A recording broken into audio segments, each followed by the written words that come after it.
Hello. जो आपका सबसे जो पहला क्वेश्चन है उसमें यही है कि एक डिस्ट्रीब्यूशन होती है पाइथन डिस्ट्रीब्यूशन जिसको कहते हैं, तो उसकी सिमुलेशन करनी है। ठीक है, तो हमने जो यूज़र इक्विपमेंट या मोबाइल डिवाइसेस जो होते हैं या जो सेंसर नोड्स होते हैं, वो जो सर्विंग एरिया है जिसका जो शेप है वो सर्कुलर है और रेडियस जो है उसका आर है। ठीक है, और इक्विपमेंट की डेंसिटी लेमडा है। वो पाइथन डिस्ट्रीब्यूशन के अकॉर्डिंगली जगह पे ऊपर फैले हुए। ठीक है, तो सबसे पहले ये हमारा सर्विंग एरिया है।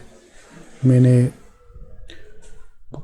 पेंट के अंदर एक सर्कुलर रीजन क्रिएट किया जिसका रेडियस जो है मैंने ऑलमोस्ट 500 पिक्सल रखा है। ठीक है, अब यही रीजन मैं यूज़ करूँगा और मोबाइल डिवाइसेस जितने भी है वो इस वाइट रीजन में पड़े रहेंगे। वाइट रीजन से बाहर मैं नहीं को डिफाइन करूँगा और उनकी डिस्ट्रीब्यूशन जो होगी वो पाइथन डिस्ट्रीब्यूशन होगी। अब ये उसका कोड है जो मैंने डिक्लेयर किया हुआ है। ठीक है, अब इसको मैं लाइन बाय लाइन रन करता हूँ। तो पहली जो लाइन है उसमें इमेज रीड होता है। ठीक है, फिर उसको ग्रे स्केल में कन्वर्ट किया जाता है। फिर उसकी जो डेटा टाइप है उसको डबल में कन्वर्ट कर दिया। ठीक है, उसके बाद मैंने उसको बाइनरी में कन्वर्ट कर दिया। ये जो BW है, अगर मैं BW को प्लॉट करूं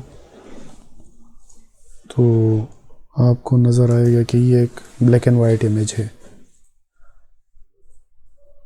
ये देखिए, ये ब्लैक एंड वाइट इमेज है। मैंने सारे जो यूज़र इक्विपमेंट है वो यहाँ पे डिफ़ाइन करने हैं। इसके बाद आता है एक morphological operation, I am close. इसकी कोई ज़रूरत भी नहीं है, अगर आप इसको ख़त्म भी कर दे तब भी कुछ इफ़ेक्ट नहीं पड़ेगा। ये मैंने मॉर्फोलॉजिकल ऑपरेशन अप्लाई किया है ताकि रीजन जो है वो ज़्यादा क्लियर हो जाए और उसमें से अगर कोई नॉइज़ है तो वो रिमूव हो जाए। फिर उसके बाद मैंने एक IM के नाम से एक वेरिएबल क्रिएट किया है जिसका साइज़ बिल्कुल जो इनपुट इमेज है उसके साइज़ के जितना है।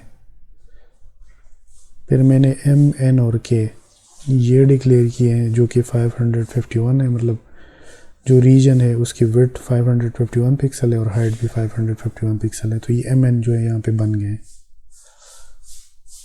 ये उनके मैक्सिमम वैल्यूज़ हैं।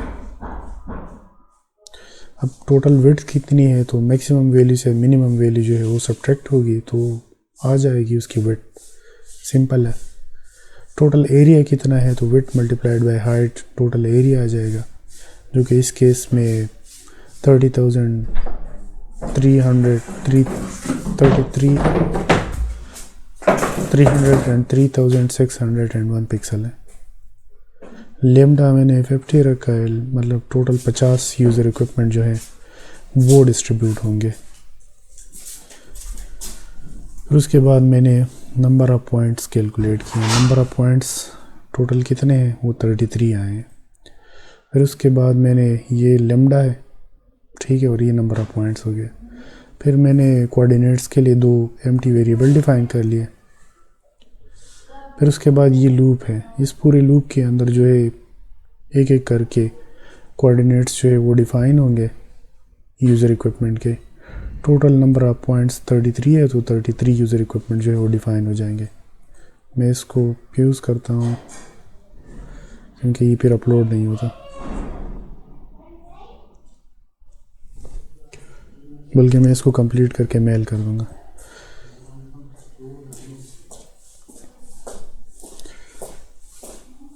एक्स डेल्टा क्या है वो टोटल विड्थ है। एक रैंडम वैल्यू, एक रैंडम पोजीशन डिफ़ाइन होती है और उसको उस रीजन के अंदर जो है लाया जाता है ताकि मतलब 551 से उसकी वैल्यू ज़्यादा ना और 0 से उसकी वैल्यू कम ना हो। तो जब ये x के कोऑर्डिनेट्स डिफ़ाइन हो जाए फिर उसके बाद y के कोऑर्डिनेट्स डिफ़ाइन होते हैं और उसके बाद क्या होता है कि फ्लोर वैल्यू उसकी कैलकुलेट होती है। अगर आप यहाँ पे देखें तो ये पहले यूज़र इक्विपमेंट के कोऑर्डिनेट्स हैं, x टेम्प और y टेम्प में पड़े हैं। ये 102 और 269। अब इन कोऑर्डिनेट्स को जज किया जाता है। यहाँ पे जो कंडीशन लगी है यहाँ पे ये जज हो रहा है कि क्या जो कोऑर्डिनेट्स है वो इस वाइट रीजन के अंदर लाई कर रहे हैं या किसी ब्लैक रीजन के अंदर तो लाई नहीं कर रहे। तो ये मेजरमेंट होती है। पहले ये देखा जाता है कि क्या एक्स टेम्प जो है, जो टेम्परेरी कोऑर्डिनेट्स है एक्स एक्सिस, क्या वो ज़ीरो तो नहीं है या उसका वाई ज़ीरो तो नहीं है। अगर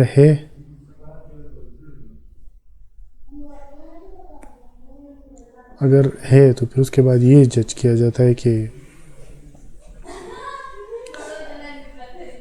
ये जो बैकग्राउंड है BW क्लोज, क्या एक्स टेम्प और वाई टेम्प की वैल्यू वहाँ पे 1 है। 1 का मतलब ये है कि वाइट रीजन है। अगर वो वाइट रीजन है तो उसका फिर ये देखा जाता है कि उस पॉइंट को इंक्लूड कर दिया जाता है। अगर वाइट रीजन नहीं है तो उसको डिस्कार्ड कर दिया जाता है। तो ये x और y जो है, अगर मैं इसको रन करूं तो यहाँ पे आपको नज़र आएगा कि x की वैल्यू अपडेट हो गई और y की वैल्यू भी अपडेट हो गई। इसी तरह से ये लूप जब सेकंड टाइम चलेगा तो तब दोबारा से नई वैल्यूज़ आ जाएंगी जो इसके साथ कैनकेटिनेट हो जाएंगे। ठीक है, ये x की वैल्यू और ये y की वैल्यू। इसी तरह से ये लूप जब कंप्लीट हो जाएगा तो 34 पॉइंट्स की वैल्यूज़ x और 34 पॉइंट्स की वैल्यू y में आ जाएगी। अब अगर यहाँ पे देखा जाए तो पॉइसन डिस्ट्रीब्यूशन जब हो जाती है तो पॉइंट्स तो डिस्ट्रीब्यूट हो गया। अब हर एक का सर्विंग एरिया डिफाइन होता है कि उसकी सेल की शेप क्या है, फिर उसको प्लॉट किया जाता है। तो पहले एक फिगर की विंडो ओपन होगी, जब मैं दोबारा इसको रन करूँगा तो उसके ऊपर वो इमेज प्लॉट हो जाएगा जो कि यहाँ पे बिल्कुल नज़र भी नहीं आ रहा। फिर उसके बाद क्या हो रहा है कि उसके ऊपर वो लाइंस ड्रा हो जाएगी। ये वो लाइंस है हर एक का सर्विंग एरिया। ये कुछ बॉर्डर के ऊपर कुछ सेंटर के ऊपर लाई कर रहे हैं। उनके कलर जो है वो रेड हो गए। फिर उसके बाद एक मेन जो TX साइट है, जो ट्रांसमीटर है, वो बिल्कुल सेंटर पे होगा तो उसको डिफाइन किया जाता है। अब ये सब कुछ होने के बाद ये कोऑर्डिनेट्स आ गए उसके। अब ये सारे जो यूज़र इक्विपमेंट है और ये सेंटर के ऊपर ट्रांसमीटर है, ये लाई कर रहा है। तब इसके बाद क्या होगा कि इस पे तो वो रीजन नज़र भी नहीं आ रहा कि जहाँ पे, मतलब ये तो स्क्वायर रीजन है, ये तो बिल्कुल वो सर्कुलर रीजन है ही नहीं। HTML में तो यही था कि सर्कुलर रीजन होना चाहिए। तो उसके लिए फिर मैंने एक और विंडो उसको डिस्प्ले कराया और उसके ऊपर वही सेलुलर स्ट्रक्चर जो है उसका डिक्लेयर करा दिया। अब ये देखें, ये सर्कुलर रीजन है। अब ये सारे पॉइंट्स यहाँ पे आ गए, रेड जो है यूज़र इक्विपमेंट है। अब इसके ऊपर जो है उसके सेंटर के ऊपर ये जो सेंटर है यहाँ पे क्या आ गया, मेन ट्रांसमीटर। अब ये पाइथन डिस्ट्रीब्यूशन है, लेमडा जो है 50 मैंने रखा है और ये सारे पॉइंट्स हैं जो यूज़र इक्विपमेंट को रिप्रेजेंट कर रहे हैं। ये उनके सेल स्ट्रक्चर हैं। ठीक है, कोई भी जो है इस ब्लैक रीजन के अंदर नहीं है, बल्कि सारे सर्कुलर रीजन जिसका रेडियस R है और ये सेंटर के ऊपर ट्रांसमीटर है लाई कर रहे हैं। तो ये हो गया एक पार्ट। अब दूसरे पार्ट के ऊपर चलते हैं। मैं देख लेता हूँ, 9 मिनट का हो गया। अब ये दूसरा पार्ट है उसका।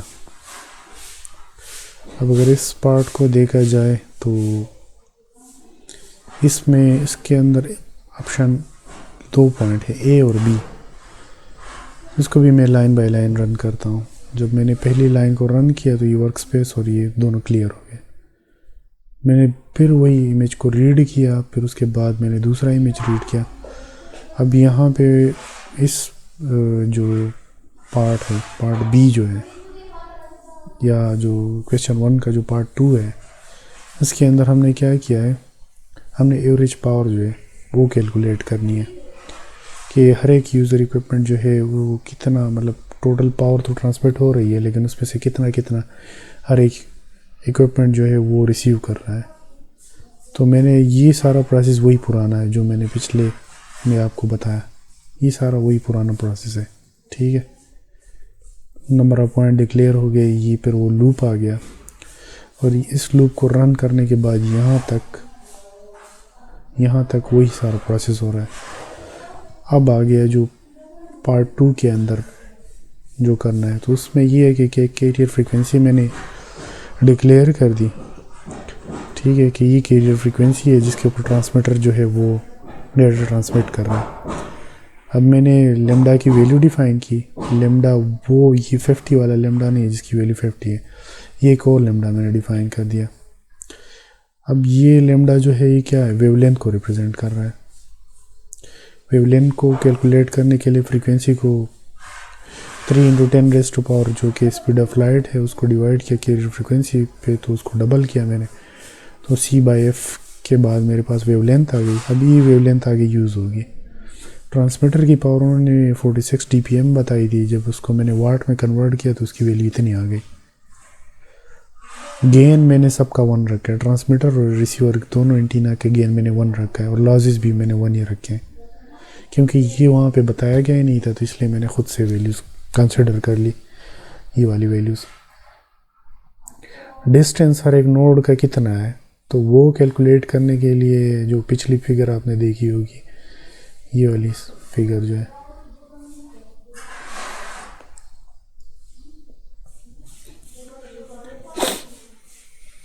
ये वाली फिगर जो है, ये रेडियस या डिस्टेंस है। इस वाले यूज़र इक्विपमेंट का डिस्टेंस इस सेंटर ट्रांसमीटर से कितना है, तो वो कैसे कैलकुलेट होगा, तो वो इस तरह से कैलकुलेट होगा कि हर एक जो यूनिट डिस्टेंस है, एक पिक्सल जो से दूसरे पिक्सल का डिस्टेंस जो 1 मीटर है।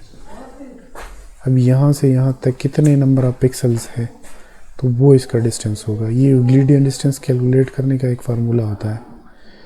वो क्या होता है कि ये सेंटर है जहाँ पे ट्रांसमीटर लाई कर रहा है, ठीक है, ये M जो है, ये गलत है, इसको मैं ठीक कर देता हूँ, ये M/2 है,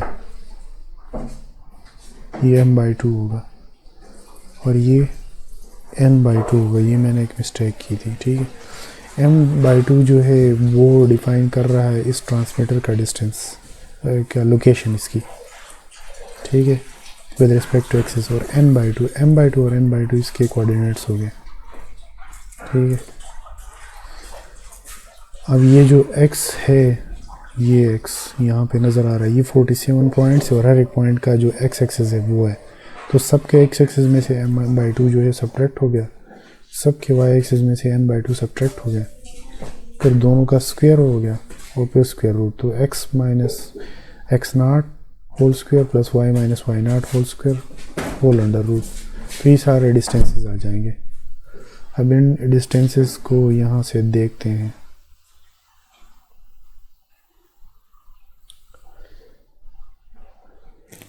ये वाली वैल्यूज़ डिफ़ाइन कर रही है कितने मीटर जो है यूज़र इक्विपमेंट सेंटर जो है ट्रांसमीटर से दूर है। ठीक है, कि ट्रांसमीटर से रिसीवर का डिस्टेंस कितना है, ये पहले नोड का, ये दूसरे, ये सब नोड्स के हो गए। अब मैंने क्या करना है कि डिस्टेंसेस का तो मुझे पता चल गया, अब मैंने फाइंड करने हैं कि ये जो सारे नोड्स हैं, अब मैंने ये फाइंड करना है कि हर एक नोड कितना पावर रिसीव कर रहा है। ठीक है, ट्रांसमीटर ट्रांसमिट कर रहा है 39.8107 वाट, जो कि 47 dBm बनता है, 46 dBm बनता है, लेकिन हर एक यूज़र इक्विपमेंट कितना रिसीव कर रहा है, तो जो जितना दूर होगा तो वो इतना कम पावर रिसीव करता होगा। ठीक है, जो जितना करीब होगा वो ज़्यादा पावर रिसीव कर रहा होगा। अब इन डिस्टेंसेस को देखे अगर तो ये वाला दूर है इसके मुकाबले में, तो ये कम पावर रिसीव करेगा, ये वाला जो है ये ज़्यादा पावर रिसीव करेगा क्योंकि ये जो सेंटर है उसके करीब है, ठीक है। इस तरह से ये भी कम पावर रिसीव करेगा as compare to this one. तो अब हम दोनों को कंपेयर करके मैं आपको दिखा दूंगा कि कौन कितना पावर रिसीव कर रहा है, ठीक है। तो एक फ्रिस इक्वेशन होती है, इसको फ्री स्पेस इक्वेशन भी कहते हैं। मैं अगर आपको गूगल करके चेक करा दूँ ना तो ये कितनी बनती है।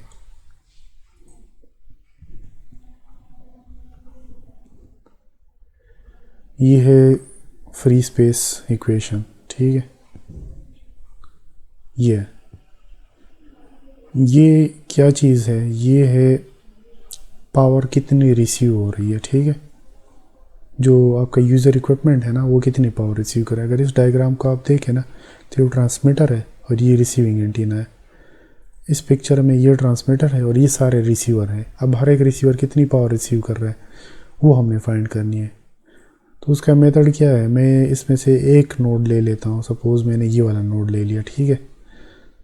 ये हमारे पास क्या है, ये रिसीवर है और ये ट्रांसमीटर है।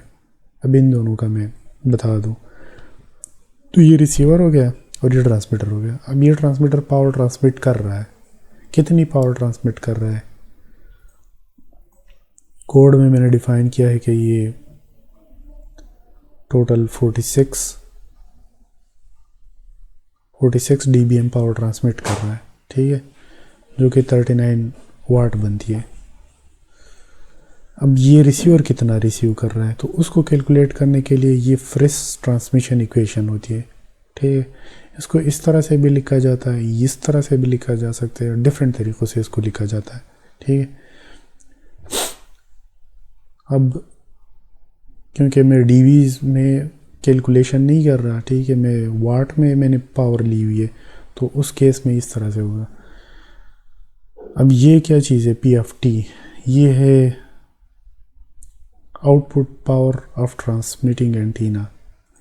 ये एंटीना कितना पावर ट्रांसमिट कर रहा है, ठीक है, या ये कितना ट्रांसमिट कर रहा है, जो कि 46 dBm है, जो कि 39 पॉइंट कुछ वाट बनता है। फिर उसके बाद है गेन ऑफ ट्रांसमीटर। ये जो एंटीना है इसका गेन कितना है, मैंने 1 रखा हुआ है, ठीक है। फिर उसके बाद आता है रिसीविंग एंटीना, इसका गेन तो इसका गेन भी मैंने 1 ही रखा हुआ है। अब ये जो हो गए power of the transmitter, power of the gain of the transmitter, ठीक है।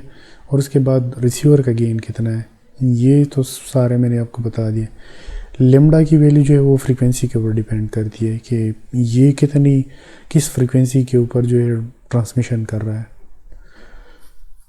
मैंने लेमडा की वैल्यू कैलकुलेट की थी यहाँ पर। अगर कोड में इस वाली लाइन के ऊपर आप आ जाए ना,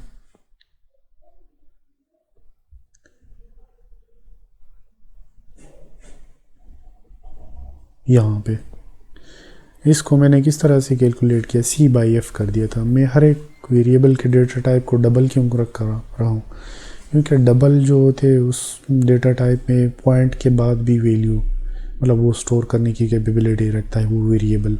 अगर इसको इंटीजर रखा जाए तो इसमें डेसिमल वैल्यूज़ नहीं आएंगे, तो इसलिए मैंने सब वेरिएबल को डबल रखा हुआ है। लेमडा का स्क्वायर, फिर उसके बाद डिनोमिनेटर में 4πr होल स्क्वायर। 4πr क्या चीज़ है, क्योंकि ये सर्कुलर रीजन है, ये सर्कुलर रीजन है, तो ये पूरा जो है अगर ये स्पेरिकल शेप हो, अगर इसकी बना दी जाए तो एक स्पेयर जो होता है उसका सरफेस एरिया जो होता है वो 4πr होता है, 4πr, ठीक है। तो इसलिए इसको 4πr रखा। जब मैं यहाँ तक पहुँचा था तो मैं हर एक नोड की रिसीविंग पावर को कैलकुलेट करूँगा। पहले नोड जिसका डिस्टेंस 614 मीटर है, तो इसके लिए जब कैलकुलेशन करूँगा तो लूप पहली आइट्रेशन पे चलेगा और पहली आइट्रेशन पे चलते हुए फ्रेश इक्वेशन अप्लाई होगी। जब फ्रेश इक्वेशन अप्लाई होगी तो पहले जो नोड है उसके कोऑर्डिनेट्स जो भी थे उसका डिस्टेंस ये 614 कैलकुलेट हुआ था। अब मेरे पास क्या आ गया, 614 के लिए इसने 7.4। अब अगर इसको मैं डीबी में कन्वर्ट करना चाहूँ तो डीबीएम में कन्वर्ट करने का फार्मूला क्या है, वो ये है 10 log of 10 पावर रिसीव्ड, और उसके ऊपर मैंने 0.01 डिवाइड किया है। उसको इसलिए इससे डिवाइड किया ताकि ये मिली वाट में कन्वर्ट हो जाए। ठीक है, इसको मैंने मिली वाट में कन्वर्ट कर दिया। ये जो पावर थी ये वाट में थी, ठीक है, क्योंकि मुझे आंसर डीबीएम में चाहिए ना, तो मेरी जो पावर है वो मिली वाट में होनी चाहिए। तो उसको मिली वाट में कन्वर्ट करने के लिए मैंने उसको 0.001 से डिवाइड कर दिया, मेरे पास पावर डीबीएम में आ गई। उसके बाद जब मैंने कैलकुलेट किया तो मेरे पास -1.3022 डीबीएम पावर आ गई, जो कि पहला नोड जो कि कितने डिस्टेंस के ऊपर है, 614 मीटर डिस्टेंस के ऊपर है, वो कितना रिसीव कर रहे तो वो इतना। इसके बाद मैंने क्या किया, क्योंकि ये ज़रूरी तो नहीं है कि ये जो स्पेस है जहाँ के ऊपर ये सेंसर नोड या यूज़र इक्विपमेंट लाई कर रहे हैं ये बिल्कुल फ्री स्पेस है, ये फ्री स्पेस तो नहीं होगा। यहाँ पे तो मुख्तलिफ ट्रीज़ वगैरह होंगी, बिल्डिंग्स वगैरह होंगी, कुछ चीज़ें होंगी इधर उधर की, तो एक रैंडम नॉइज़ जनरेट होगा। अब वो रैंडम नॉइज़ जनरेट होगा जो, तो वो क्या होगा, वो सब्ट्रैक्ट होगा, जितनी पावर ये ट्रांसमिट कर रहा है ना उसमें से ये सब्ट्रैक्ट होगा, तो उसमें से सब्ट्रैक्ट होके फिर यहाँ तक मिलेगा। तो मैंने यहाँ पे जितनी पावर रिसीव हो रही है ना, मैंने उसमें से एक रैंडम नॉइज़ जो है उसको सब्ट्रैक्ट कर दिया। ठीक है, एक रैंडम वैल्यू सब्ट्रैक्ट हो रही है जो कि उस रीजन के या उस इन्वायरमेंट के नॉइज़ को रिप्रेजेंट कर रही है। अब ये तो सब्ट्रैक्ट हो रही है, ठीक है, तो उसके बाद जो मेरे पास पावर रिसीव होगी उसको मैं बोलूँगा कि ये मेरे पास पावर रिसीव्ड हो गई, और उसके साथ जो सिग्नल टू नॉइज़ रेशो है उसकी वैल्यू आ गई। ठीक है, अब ये सारा प्रोसीजर, क्योंकि टोटल नंबर ऑफ नोड्स जो है वो 47 है, तो ये 47 टाइम्स ये लूप चलेगा। अब मैं इसको स्ट्रिप आउट करता हूँ ताकि इस सब वैल्यूज़ का एक साथ में पावर कैलकुलेट हो जाए। ठीक है, अब मैंने इसको स्ट्रिप आउट कर दिया, तो एक मिनट,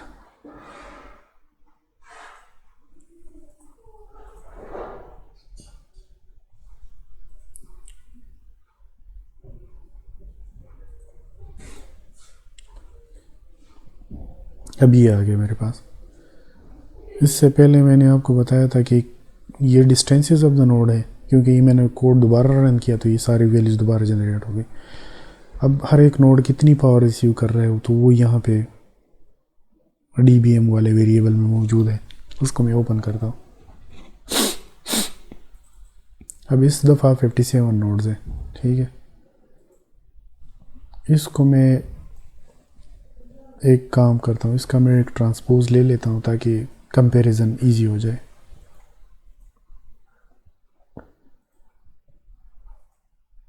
कंट्रोल वी,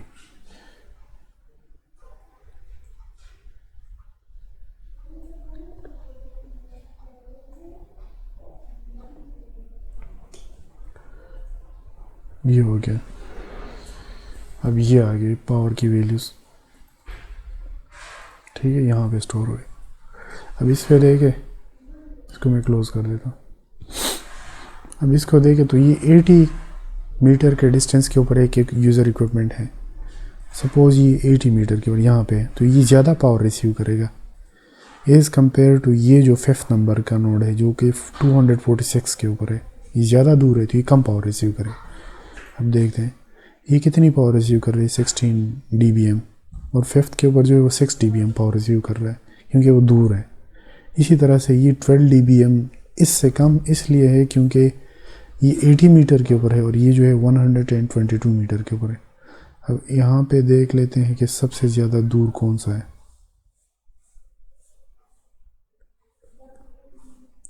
सबसे करीब कौन सा है नोड,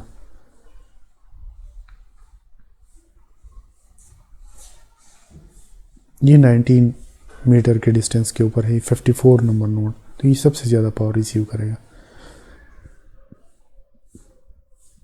ये देखो ये 28 dBm पावर रिसीव कर रहा है। तो जो नोड जितना करीब है वो इतनी ज़्यादा पावर रिसीव कर रहा है, जो जितना दूर है वो इतनी कम पावर रिसीव कर रहा है।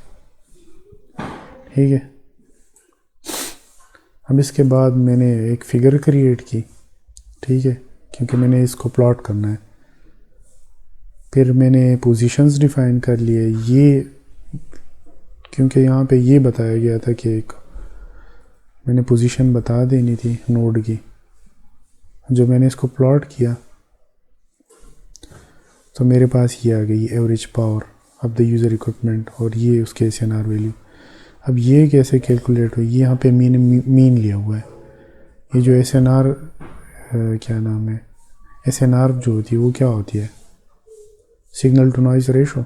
तो सिग्नल टू नॉइज़ रेशो क्या है, ये सिग्नल जो रिसीव्ड है ये उसकी पावर है, मतलब कितना सिग्नल रिसीव हुआ, और उसके बाद क्या है, उसके ऊपर मैंने नॉइज़ जो है उसको डिवाइड कर देना है। सिग्नल टू नॉइज़ रेशो ये रेशो है। अब ये सारे जो नोड जितनी जितनी पावर रिसीव कर रहे हैं ये वो सारे नोड्स हो गए। फिर हर एक नोड कितनी कितनी पावर नॉइज़ जो है उसके ऊपर इफ़ेक्ट कर रहा है, तो ये उनकी वैल्यूज़ हो गई। अब नॉइज़ को कैलकुलेट करने के लिए मैंने क्या किया कि ये जो पावर है जो रिसीव हो रही है बग़ैर नॉइज़ के, उसमें से नॉइज़ के साथ जो जितनी कम हो के रिसीव हो रही है उसको सब्ट्रैक्ट किया, तो मेरे पास सिर्फ और सिर्फ नॉइज़ की वैल्यू आ गई। मतलब अगर नॉइज़ ना होती तो इतनी पावर रिसीव होती, जब नॉइज़ है तो पावर रिसीव्ड कम हो गई, तो कितनी कम हुई है तो उसकी वैल्यू जो है वो डिफ़ाइन कर रही है कि नॉइज़ का इफेक्ट है। तो मैंने signal to noise ratio calculate किया, फिर उन सब का मैंने मीन ले लिया, तो ये होगी SNR की वैल्यू। अब अगर इसको देखें, इस वेरिएबल का नाम क्या था, SNR वैल्यू। SNR की जो वैल्यू है वो 0.3179 ये आ गई, सिग्नल टू नॉइज़ रेशो, ये मीन है उसका। फिर उसके बाद मैंने ये वाली लाइन रन की, उसमें से क्या था कि मैंने बताया कि रेड से रिप्रेजेंट करो वैल्यू, जो टेक्स्ट जो यहाँ पे लिखा जाएगा, ये इसको रेड से रिप्रेजेंट किया। फिर उसके बाद मैंने क्या बताया कि उसके गिर्द एक 0.4 ट्रांसपेरेंसी का एक बॉक्स क्रिएट करो और लिखना उसके ऊपर क्या है, average power and SNR received by the user equipment is क्या है, एवरेज पावर रिसीव्ड जो है वो मीन है, उसको स्ट्रिंग में कन्वर्ट किया, क्योंकि यहाँ पे तो नंबर नहीं लिखा जा सकता, स्ट्रिंग लिखा जाता है, तो उसको स्ट्रिंग में कन्वर्ट किया। ये मीन वैल्यू है, मतलब सब ने जितनी पावर रिसीव की है उसका मीन है ये सारे नोड्स हैं जितनी जितनी पावर रिसीव की है ये उन सब का मीन है। ठीक है, इसने सपोज़ कम रिसीव की, इसने ज़्यादा रिसीव किए, तो इन सब ने 57 नोड्स जितने हैं इन सब ने जितनी जितनी पावर रिसीव की है ना, ये इसका मीन वैल्यू है, इसकी मीन वैल्यू है। ठीक है, अब इसके बाद क्या है, अब यहाँ पे मैंने वो सारे नोड्स शो कराने जो यूज़र इक्विपमेंट है और ट्रांसमीटर भी। अब ये वाली जो प्लॉट है ये रेड वाली जिसका मार्कर साइज़ भी 2 है, ये उन सब डॉट्स को या यूज़र इक्विपमेंट्स को शो करा देगी। ठीक है, अब अगर इसको देखें तो ये सारे डॉट्स जो है वो यूज़र इक्विपमेंट्स को शो कर रहे हैं कि उनकी पोजीशन डिस्ट्रीब्यूशन कुछ इस तरह से। ब्लैक रीजन या डार्क रीजन, यहाँ पे कोई भी इक्विपमेंट नहीं है, क्योंकि जो साइट की ज्योग्राफी जो बताई गई थी वो सर्कुलर थी, तो मैंने सर्कुलर उसको क्रिएट किया। इसको मैं कहीं पे भी लेके जा सकता हूँ, इसकी पोजीशन में कहीं पे भी डिफ़ाइन कर सकते हैं। मैंने भाई यहाँ पे डिफ़ाइन कर दिया क्योंकि यहाँ पे मुझे बेहतर लग रही थी, और इसका जो फ़ॉन्ट साइज़ है वो भी चेंज हो सकता है। ठीक है, यहाँ से ये फ़ॉन्ट साइज़ है इसको मैं 14, 11, 10 कोई भी रख सकता हूँ। ठीक हो गया। अब इसके बाद क्या करना है, जो नोड है,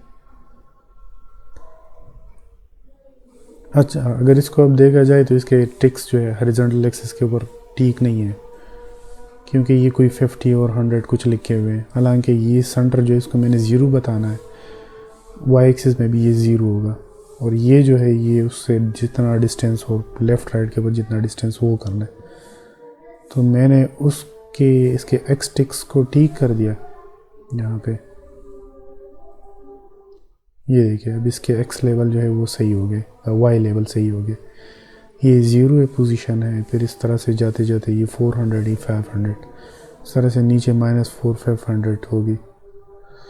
अब इसके एक्स टिक्स जो है वो ठीक हो जाएंगे। ये इसके हॉरिजॉन्टल एक्सिस के ऊपर जो टिक्स है उनकी वैल्यूज़ करेक्ट होगी। अब उसके बाद क्या करना है,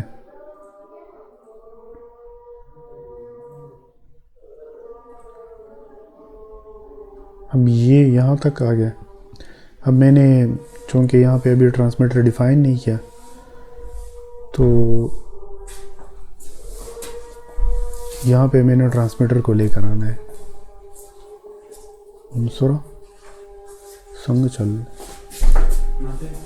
हाँ अब यहाँ पे मैं ट्रांसमीटर ले आया। ये ट्रांसमीटर है, ये सबसे करीब का नोड है और ये दो नोड्स एक दूसरे के आसपास कहीं पर लाई कर रहे हैं। इस तरह से ये सारा सब कुछ हो गया, ठीक है।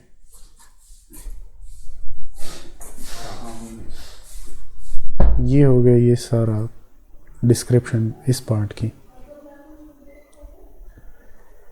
ये सारा जो है ये डिस्क्राइब हो गया यहाँ तक।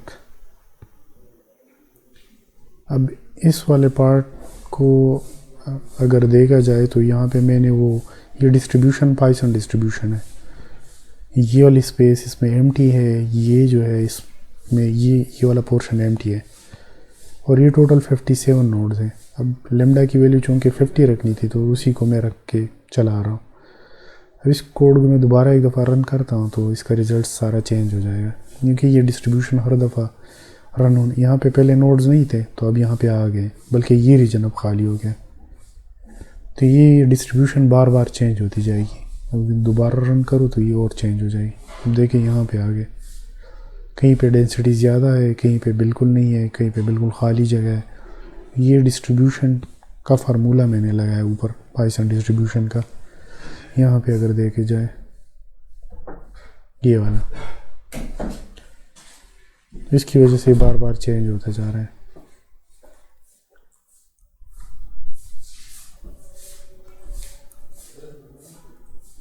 ठीक हो गया।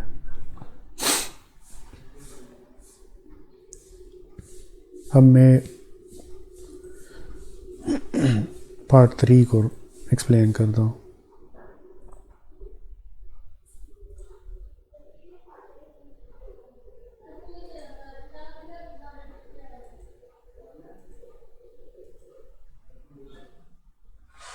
ये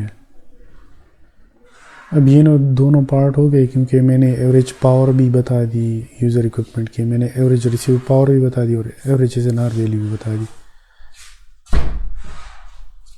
पाथ लॉस मॉडल भी यूज़ कर लिया। अब ये आ गया ये वाला part. Consider the 2 tier base station such as BS1 transmitter with power 46 dBm with height 30 metre. और फिर उसके बाद जो है एक और बेस स्टेशन भी मैंने इंक्लूड कर देना है जिसकी हाइट 100 मीटर है और वो 30 dBm पावर ट्रांसमिट कर रहा है। और उसकी पोजीशन मैंने कोई भी रख लेनी है, R0 कोई भी पोजीशन रख सकता हूँ। दूसरा जो बिल्कुल सेंटर के ऊपर लाई कर रहा है, ठीक है। अब मैंने इसका जो पूरा प्रोसेस है वो बताना है, मैंने फिगर भी शो करना है। डिस्ट्रीब्यूशन BS1 का जो कवरेज एरिया है उसको भी बता देना है और BS2 का भी बता देना है। और उनके SNR वैल्यूज़ के बेस के ऊपर मैंने ये भी बताना है कि मतलब BS1 से यूज़र इक्विपमेंट 1 कितनी पावर रिसीव कर रहा है, इसी तरह से BS2 से वही यूज़र इक्विपमेंट कितनी पावर रिसीव कर रहा है। तो जिसका SNR मैक्सिमम होगा तो क्या होगा कि वो यूज़र इक्विपमेंट उसी नोड के साथ काउंट होगा कि वो उसके कवरेज के अंदर लाई कर रहा है। सपोज़ BS1 से वो ज़्यादा SNR रिसीव कर रहा है जबकि BS2 से वो कम SNR रिसीव करे तो वो यूज़र इक्विपमेंट इसके साथ काउंट होगा। इस तरह सारे जितने भी नोड्स होंगे वो इस तरह से डिस्ट्रीब्यूट हो जाएंगे। फिर उसके बाद आ जाता है कि सब ये वही डिस्क्रिप्शन है। फिर उसके बाद क्या करना है, एवरेज पावर जितनी रिसीव्ड हो गई है वो बता देनी है, और फिर इसको दोबारा से 1 से 3 तक दोबारा से रिपीट करना है। इक्वेशन नंबर 4 जो है पार्ट 4 है। अब मैं इसको रन करता हूँ line by line. Work space clear हो गया और ये भी क्लियर हो गया।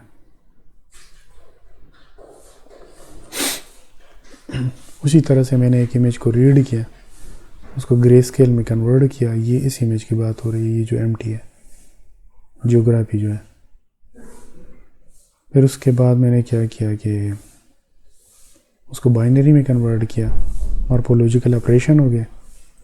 ठीक है, अब यहाँ पे अप्लाई कर रहे तो एक वेरिएबल IM के नाम से डिक्लेयर हो गया जिसमें सारे वंस हैं। उसका साइज़ पे वही मिनिमम मैक्सिमम वैल्यू जो मैंने पार्ट 1 में आपको बता दी थी, विड्थ जियोग्राफी की और हाइट जियोग्राफी की। टोटल एरिया कितना है वो आ गया। लेमडा की वैल्यू चूँकि 50 बताई थी तो वही 50 आ गई। फिर उसके बाद नंबर ऑफ़ पॉइंट्स, उसकी पॉइसन डिस्ट्रीब्यूशन क्या है, तो उससे हमें नंबर ऑफ़ पॉइंट्स पता चल जाएंगे। इस दफ़ा 50 पॉइंट्स आ गए मेरे पास। अब ये आ गया मेरे पास एम्प्टी कोऑर्डिनेट्स के वेरिएबल्स। अब ये वाला जो लूप चलेगा ये दोबारा से वही उस हिसाब से यूज़र इक्विपमेंट्स के कोऑर्डिनेट्स क्रिएट हो जाएंगे जो कि x और y में स्टोर हो जाएंगे। ये डबल x जो है ये सारे 51 यूज़र इक्विपमेंट्स हैं इस दफ़ा, और ये उन सब के कोऑर्डिनेट्स हैं। इसी तरह से y जो है ये उनके y कोऑर्डिनेट्स हैं। x और y जो है इसमें दोनों की वैल्यूज़ सेव हो गई, ये दोनों कंबाइन हो गई। मतलब एक यूज़र इक्विपमेंट है पहला नोड जिसको हम कहेंगे, ये उसके x कोऑर्डिनेट की वैल्यू, ये इसके y कोऑर्डिनेट्स की वैल्यू, और ये इस तरह से इन सब के जो वैल्यूज़ है वो स्टोर हो गए इस वेरिएबल में x y में। उसके बाद आ जाती है कैरियर फ्रीक्वेंसी को डिफ़ाइन करना, फिर वेव लेंथ लेमडा को कैलकुलेट करना जो कि 33.333 कुछ आता है। फ्रीक्वेंसी चेंज करेंगे, ये 9 गीगाहर्ट्ज़ है। अगर इसको मैं 9 गीगाहर्ट्ज़ के लिए मेरे पास आ गई 33 मीटर वेवलेंथ। अब इसको मैं चेंज कर देता हूँ, सपोज़ इसको मैं बढ़ा देता हूँ, 12 कर दिया। अब जब मैंने इसको बढ़ा दिया तो मेरे पास लेमडा की वैल्यू कम हो गई। मतलब जितनी फ्रीक्वेंसी आप बढ़ाओगे तो उतनी ही वेवलेंथ की वैल्यू कम होगी, और इसको जितना ही कम करोगे उतनी ही लेमडा की वैल्यू बढ़ती जाएगी। अब ये 50 होगी। तो ये कैरियर फ्रीक्वेंसी ट्रांसमीटर की है, जो ट्रांसमीटर बिल्कुल रीजन के सेंटर के ऊपर लाई कर रहा है, ये वो ट्रांसमिट जिस फ्रीक्वेंसी से कर रहा है उसकी वेवलेंथ कैलकुलेट होगी। अब कितनी पावर ट्रांसमिट कर रहा है तो वो होगी 46 dBm। अगर इसको देखें तो इसमें इन्होंने बताया हुआ है कि एक जो है वो 46 dBm के ऊपर ट्रांसमिट कर रहा है जो कि सेंटर के ऊपर लाई कर रहा है। ये उसका हिसाब हो गया। फिर मैंने दोनों एंटीनों के इसी तरह सेम गेन ले लिया। मतलब जो पहला ट्रांसमीटर है TX1 जिसको हम कह सकते हैं, जो कि बिल्कुल सेंटर के ऊपर लाई कर रहा है, ये उसी हिसाब से फिर उसके गेन की वैल्यू आ गया और लॉस की भी वैल्यू।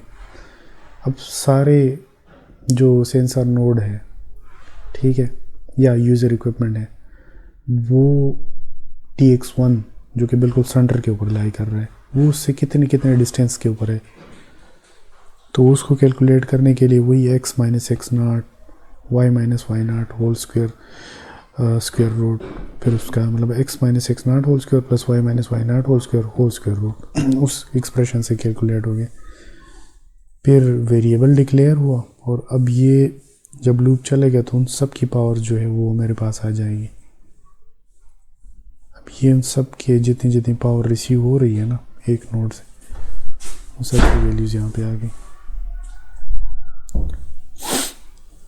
फिर उसके बाद मैंने एक और नोड डिफ़ाइन कर लिया। एक और नोड जो मैंने डिफ़ाइन किया उसका लिखा हुआ था कि मैंने उसकी पोजीशन रखनी है R0। R जो है मेरे केस में कितना है, सपोज़ R मेरे केस में है 300, ठीक है, और ये 0 होना चाहिए, तो इसको मैं 0 कर देता हूँ, ठीक है। अब मैंने BS1 या मतलब जो दूसरा नोड है उसके कोऑर्डिनेट्स बता दिए, डिक्लेयर कर दिए। अब ये उस नोड से जो BS1 है, x माइनस BS1 का जो x एक्सिस है, फिर whole square plus y minus BS1 का जो y कोऑर्डिनेट्स है उसका स्क्वायर, फिर स्क्वायर रूट। फिर उसके बाद ये एक लूप आ गया। अब ये लूप रन होगा BS1 से जो दूसरी साइड है, जो कि सेंटर के ऊपर लाई नहीं कर रही बल्कि एक बॉर्डर के ऊपर की लाई कर रही है। अब ये उसका सारा, उसकी रिसीव्ड पावर कैलकुलेट हो रही है। अब उसके जो रिसीव्ड पावर वैल्यूज़ है वो एक अलग से वेरिएबल में स्टोर हो रही है जिसका नाम है PR D0 DBM BS1। अब जब ये सारा कैलकुलेट हो जाएगा, अब ये दो नोड्स आ गए, ये एक सेंटर के ऊपर है और एक यहाँ इस पोजीशन के ऊपर लाई कर रहा है, और ये सबकी डिस्ट्रीब्यूशन है। इसको मैं यहाँ तक रन करता हूँ ना, क्योंकि ये पूरा कम्प्लीटली रन हो गया।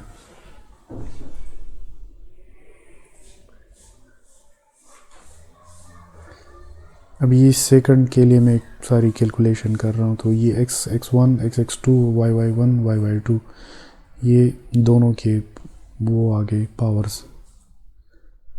ये पावर अब BS1 और BS2 दोनों की पावर्स आ गई, यहाँ पे स्टोर हो रही है। मतलब पावर BS1 से कितनी पावर रिसीव हो रही है और BS2 से कितनी पावर रिसीव हो रही है, इसका वेरिएबल जो है वो यहाँ पे है। ये एक यूज़र इक्विपमेंट है, ठीक है, एक सेंसर नोड जिसको भी कह सकते हैं, वो BS1 से पहले जो बॉर्डर के ऊपर लाई कर रहा है उससे कितनी पावर रिसीव कर रहा है, जो सेंटर के ऊपर लाई कर रहा है ये उससे कितनी पावर रिसीव कर रहा है। तो ये सेंटर से पावर, सेंट्रल ट्रांसमीटर से 2 dBm पावर रिसीव कर रहा है, और जो बॉर्डर के ऊपर लाई कर रहा है उससे 19 dBm SNR पावर रिसीव कर रहा है। तो इसका मतलब ये है कि ये इसके करीब है, इससे दूर है। अब मैंने सब जो यूज़र इक्विपमेंट है उनको डिफ़ाइन करना है कि जो जिसके करीब है तो वो उसके साथ काउंट हो जाए, ठीक है। तो पहले क्या होगा, पहले जब आइट्रेशन होगी तो पहला सेंसर नोड होगा, उसकी कंपैरिजन होगी, क्या पावर ऑफ BS1 BS2 इस रो में जो आयत पोजीशन के ऊपर वैल्यू है, आयत मतलब 1, ये वाली वैल्यू जो 1 1 है, आई भी 1 है और ये भी 1 है, तो ये 1 1 के ऊपर जो वैल्यू है क्या ये बड़ी है या ये जो दूसरी पोजीशन के ऊपर है ये वाली वैल्यू ये बड़ी है। अब इस केस में ये वाली बड़ी है तो ये वाला इफ़ के ऊपर कोई भी नहीं होगा बल्कि एल्स के अंदर आ जाएगा। अब एल्स के अंदर क्या है कि x2 में वो काउंट हो रहा है, वो वाले कोऑर्डिनेट्स जो x2 में काउंट हो रहे हैं उसमें इंक्लूड हो रहे हैं। अब यहाँ पे देखें तो x2 के अंदर वैल्यूज़ आ गई और x1 के अंदर कोई भी वैल्यू नहीं आई। ये देखिए y2 के अंदर वैल्यू आ गई, y1 अभी भी एम्प्टी है। इसी तरह से x2 के अंदर वैल्यू आ गई, x1 अभी भी एम्प्टी है। मतलब ये वाला जो यूज़र इक्विपमेंट है ये BS इसके साथ काउंट हो गया। ये जो BS1 है जो बॉर्डर के ऊपर लाई कर रहा है, जो कि ये वाला जो है R0 पोजीशन के ऊपर जो है ये इसके साथ काउंट हो गया। अब ये सारा प्रोसेस जो है सब के लिए होगा। अब ये दूसरा जो है वो किसके साथ काउंट होगा, क्योंकि ये वाली वैल्यू इससे बड़ी है तो वो सेंटर के ऊपर जो लाई कर रहा है वो उस ट्रांसमीटर के साथ उसके कवरेज एरिया में आ रहा है, दूसरे में नहीं आ रहा। इसी तरह से इन सब का की कैलकुलेशन होगी, फिर उसके बाद वो फिगर शो होगा। अब ये फिगर शो हो रहा है कि बता सके कि कौन सा यूज़र इक्विपमेंट किसके पास है। पहले क्या होगा, प्लॉट होगा। अब ये सारे सेंसर नोड जो है प्लॉट हो गए, जो ग्रीन ग्रीन नज़र आ रहे हैं। ठीक है, ये किसके सेंसर नोड या किसके यूज़र इक्विपमेंट है? ये BS1 जो है, ये XX1 मतलब ये जो सेंटर के ऊपर लाई कर रहा है, ये उसके साथ काउंट हो रहे हैं सारे। इसको मैंने ग्रीन कलर से रिप्रेजेंट किया हुआ है। अब इसके एक्सेस जो है वो बन जाएंगे प्लॉट के एक्सेस। ये एक्सेस डिफाइन हो गए। अब इसके ऊपर टिक्स जो है वो डिफाइन हो जाएंगे। अब क्या हो रहा है, ये उसके टिक्स डिफाइन हो गए। अब उसके बाद जो है एक्स टिक्स और वाई टिक्स के बाद सेकंड जो बेस स्टेशन है उसके कोऑर्डिनेट्स जो BS2 है वो बिल्कुल सेंटर के ऊपर लाई कर, इसलिए M/2 N/2 लिखा है यहाँ पे। अब सेंटर के ऊपर जो प्लॉट बेस स्टेशन है वो ये है, वो प्लॉट हो गया है। ठीक है, ये यहाँ पे आ गया। अब दूसरा जो है वो ये एक जो है बॉर्डर पे है जो कि स्क्वायर से रिप्रेजेंट हुआ है, और जो सेंटर के ऊपर है वो रेड सर्कल से रिप्रेजेंट हो रहा है। अब इसके बाद क्या हो रहा है कि दोनों के यूज़र इक्विपमेंट जो है वो उनको प्लॉट किया जा रहा है। ये इसके करीब है ये सारे, तो ये इसके साथ काउंट हो रहे हैं, और वो जो है दूसरे नोड के करीब है तो वो ग्रीन इसके साथ काउंट हो रहे हैं। दोनों के कलर्स मैंने चेंज रखे। अब ये सारी कैलकुलेशन हो गई।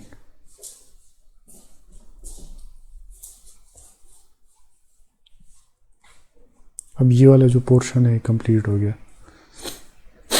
मतलब 2 ट्रांसमीटर थे और सारे जो Python distribution of user equipment थी वो थी। अब कौन सा यूज़र इक्विपमेंट किस ट्रांसमीटर के ज़्यादा करीब है तो उसको इसके साथ असाइन कर दिया, जो जिससे दूर है तो उसको दूसरे के साथ काउंट कर दिया। अब ये सारा प्रोसेस हो गया। अब इसके बाद क्या आता है, इसके बाद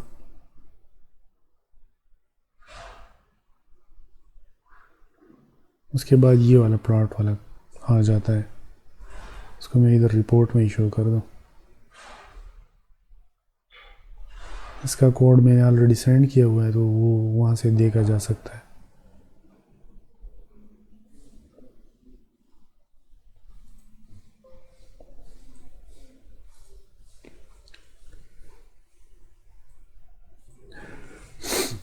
अच्छा, ये वाला एक प्लॉट मैंने डाला इसमें कोड में। इसका कोड मैंने पहले सेंड किया था जब दूसरी दफ़ा टाइम कम था। 6 बजे मुझे टास्क असाइन हुआ और मुझसे 12 बजे मांगा गया, तो 6 घंटे का पीरियड था, तो उसकी वजह से मैं इस रिपोर्ट में वो वाला कोड डाल नहीं सका, टाइम कम था। क्वेश्चन क्या था, अच्छा इसमें पार्ट 4 भी है। इसमें क्या है कि रूरल इन्वायरमेंट के लिए करो, तो जो भी इन्वायरमेंट हो उसको चेंज करने के लिए, स्विच करने के लिए क्या करना है, सिर्फ और सिर्फ ये चीज़ चेंज करनी है। रूरल इन्वायरमेंट के लिए नॉइज़ की वैल्यू कितनी होगी तो वो बता देनी है। अर्बन के लिए कितनी होगी, अब अर्बन के लिए इसकी वैल्यू ज़्यादा होगी तो 50 से और भी बढ़ा दो, रूरल के लिए कम कर दो, 10 कर दो। तो ये सारा प्रोसेस जो है दोबारा रिपीट कर देना है, ये इन्वायरमेंट के लिहाज से क्योंकि अर्बन जो है वो सिटी होती है, तो सिटी में ज़्यादा बिल्डिंग्स वगैरह होते हैं, तो वहाँ के ऊपर जो है नॉइज़ का इम्पेक्ट जो है वो ज़्यादा होगा, ज़्यादा नॉइज़ जो है वो काउंट होगा, क्योंकि सिग्नल जो है जगह जगह बिल्डिंग से रिफ्लेक्ट होके उस यूज़र इक्विपमेंट के पास पहुँचेगा। तो इसका मतलब है कि मल्टीपाथ फेडिंग होगी और भी काफ़ी सारे ट्रीज़ होंगे, तो सिग्नल जो है वो वीक होके पहुँचेगा। तो ये अर्बन रूरल इन्वायरमेंट का कुछ भी नहीं है, सिर्फ इस चीज़ को चेंज करना है, तो आपका पार्ट 4 हो जाएगा। फिर ये वाला जो है इसमें क्या है, इसमें सिंपल सी चीज़ है, इसमें कुछ भी नहीं है। वो कह रहा है कि 1000 बिट्स है, ये हमने ट्रांसमिट करने हैं, एक मॉड्यूलेटर है, उसका एक ब्लॉक क्रिएट करो, डायग्राम जो है उसका। अब 1000 बिट्स है, एज ए इनपुट डेटा है और उसको मॉड्यूलेट किया जा रहा है। ये तो कुछ भी नहीं है, ये तो कोड हर जगह के ऊपर पड़ा हुआ है, तो वो तो आपको कहीं से भी मिल जाएगा। फिर उसके बाद है BPSK, binary page shift keying. फिर उसके बाद है क्वाड्रेचर पेज शिफ्ट कीइंग। फिर उसके बाद है क्वाड्रेचर एम्पलीट्यूड मॉड्यूलेशन 4। फिर उसके बाद है 16 क्वाड्रेचर एम्पलीट्यूड मॉड्यूलेशन। फिर उसके बाद है 16/4। इनकी कंस्टलेशन प्लॉट ड्रा कर दिए। ये तो इतना ईजीली अवेलेबल है गूगल के ऊपर, बस गूगल के ऊपर टाइप करो।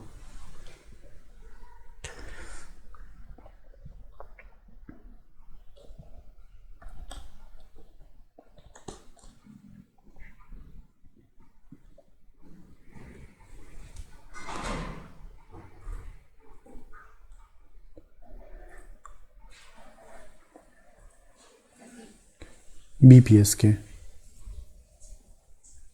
QPSK के लिए मैं कर देता हूँ। ये इसका कोड आ गया पहले ही लिंक में, 27 सितंबर को किसी ने अपलोड कर दिया है 2020। ये है क्वाड्रेचर पेज शिफ्ट कीइंग, उसका कंस्टेलेशन प्लॉट ड्रा करने का कोड। बस ये कोड पड़ा हुआ है, ये देखें।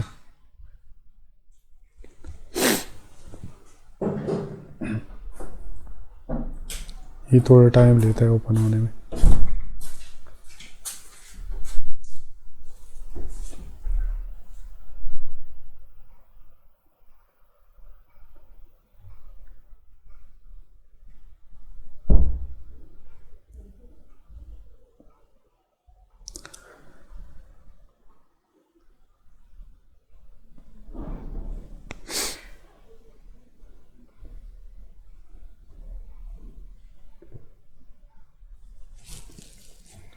ये थोड़ा सा टाइम लेगा। तो भैया आवाज़ों नंबर को भी आप क्या था जी।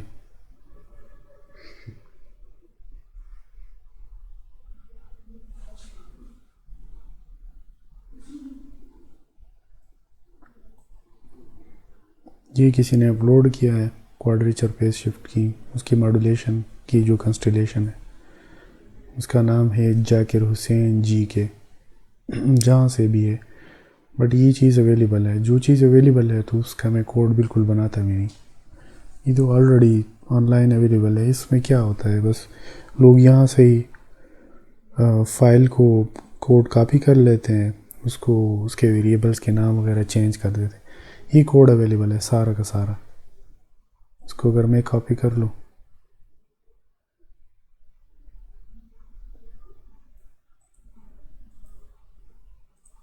और इसको मैं यहाँ मैटलैब में पेस्ट कर दूँ, ठीक है। तो इसको मैं एक लाइन बाय लाइन आपको बता देता हूँ कि ये क्या हो रहा है इसमें। ये QPSK के नाम से इसको सेव कर देता हूँ। अब देखिए, इसको मैं रन कर रहा हूँ ना लाइन बाय लाइन, और आपको बता देता हूँ कि क्या हो रहा है।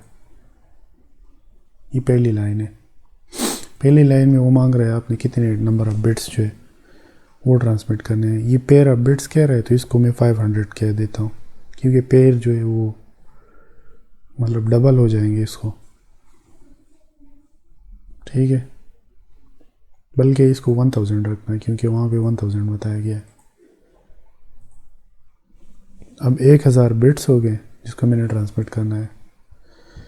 n जो है उसकी लेंथ आ गई, क्योंकि ये एक ही दफ़ा में ट्रांसमिट करने। वो बता रहा है, डिस्प्ले कर रहा है कि उसकी इंफॉर्मेशन क्या है ट्रांसमीटर की। फिर उसके बाद क्या है, जो 1 है उसको 1 रख देना है, जो 0 है उसको -1 कर देना है। ये सारा प्रोसेस हो रहा है।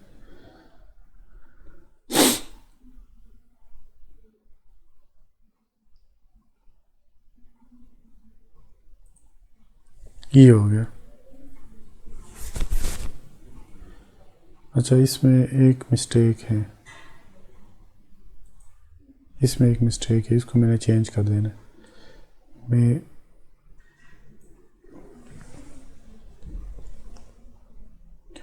रैंडम क्रिएट कर लेता हूँ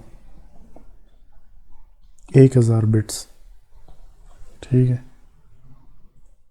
ये उन्होंने 1000 बताए थे, तो मैं इसको 1000 क्रिएट करके चेक कर लेता हूँ। अब ये देखिए मेरे पास x की वैल्यूज़ आ गई, लेकिन ये बाइनरी नहीं है। तो इसके ऊपर मैं एक थ्रेशोल्ड सेट कर लेता हूँ कि जो 0.5 से ऊपर है वो 1 है, और जो 0.5 से नीचे हैं वो क्या होंगे, वो 0 हो जाएंगे। अब ये बाइनरी डेटा बन गया।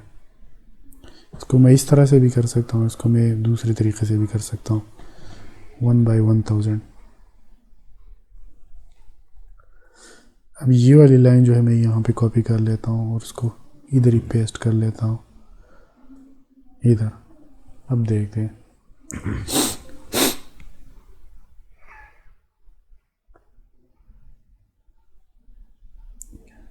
अच्छा, ये 2 दफ़ा इक्वल टू आ गया। अब इसको मैं रन करता हूँ तो मेरे पास x में वो सारे नंबर ऑफ बिट्स आ गए। ये सारे बिट्स है 1s और 0s की शेप में। ये टोटल 1000 बिट्स हैं। ये मैंने ट्रांसमिट करने, लेंथ क्या होगी, 1000 होगी। फिर वो डिस्प्ले कर देगा इन सब वैल्यूज़ को। फिर उसके बाद क्या है, ये जो 1 है उसको 1 रखना है, 0 को मैंने -1 करना है। तो क्या होगा, उसको 2 से मल्टीप्लाई करके -1 कर दूँगा। सिंपल सा केस। अब इसको देखें तो ये जो जितने भी 1 थे वो 1 रह गए, और जितने 1 थे, पहला क्या था, 1 था, तो NRZ में भी वो 1 रहेगा। नॉन रिटर्न टू 0 में 0 क्या हो जाएगा, NRZ में -1 हो जाएगा, ये दूसरी वैल्यू, फिर 1, फिर -1। इस तरह से वो कन्वर्ट हो गया, NRZ में कन्वर्ट हो गया, नॉन रिटर्न टू 0। फिर उसको रीशेप कर दिया। रीशेप उसको इस तरह से कर दिया ताकि वो डबल हो जाए, मतलब 2 बिट्स एक साथ ट्रांसमिट होंगे ना, क्योंकि क्वाड्रेचर पे शिफ्ट किए, इसलिए वो 2 हो जाएंगे। कैरियर फ्रीक्वेंसी जो है मेरे पास 10⁻³ है, जितनी भी है इसको चेंज भी कर सकते हैं। बिट्स की ड्यूरेशन कितनी हो गई, बिट्स की ड्यूरेशन है, ये होगी बिट्स की ड्यूरेशन।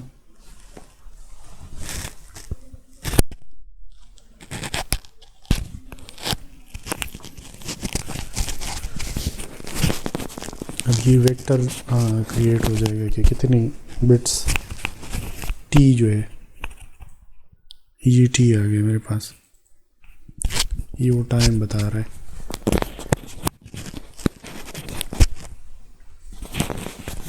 ये वो टाइम बता रहा है सबका। फिर उसके बाद मोड की वैल्यू आ गई, मॉड्यूलेशन, सिग्नल जो मॉड्यूलेट होके जाएगा। AC की वैल्यू मैंने 1 रखी है, इन पेज है, क्वाड्रेचर है, आप जो भी रखना चाहो। अब इस लूप के अंदर क्या होगा, n/2 मतलब 500 टाइम ये लूप चलेगा। 500 टाइम जब ये लूप चलेगा तो उसके बाद क्या हो जाएगा,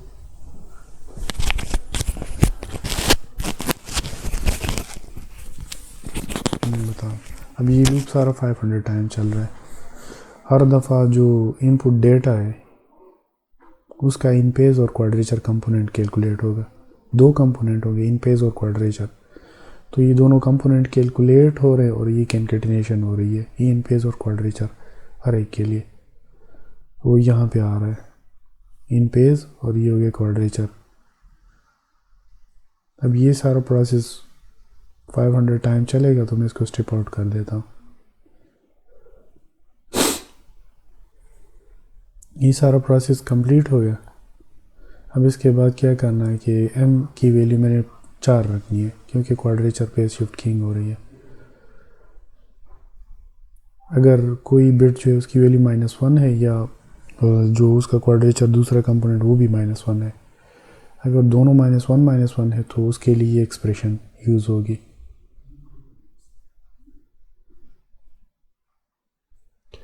यहाँ पे क्या है, e raise to power minus iota 2 pi 0, ठीक है, इसकी वैल्यू 0 है।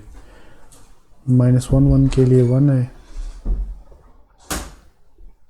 -1 के लिए 2 है, और 1 के लिए 3 है। ये कंस्टलेशन बन रही है। अब ये सारी कंस्टलेशन जो है सब के लिए इस तरह से क्रिएट हो जाएगी।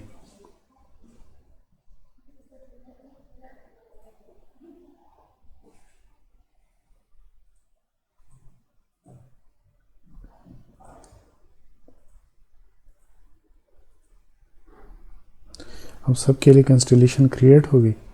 अब एक फिगर के ऊपर उसको प्लॉट कर देना है।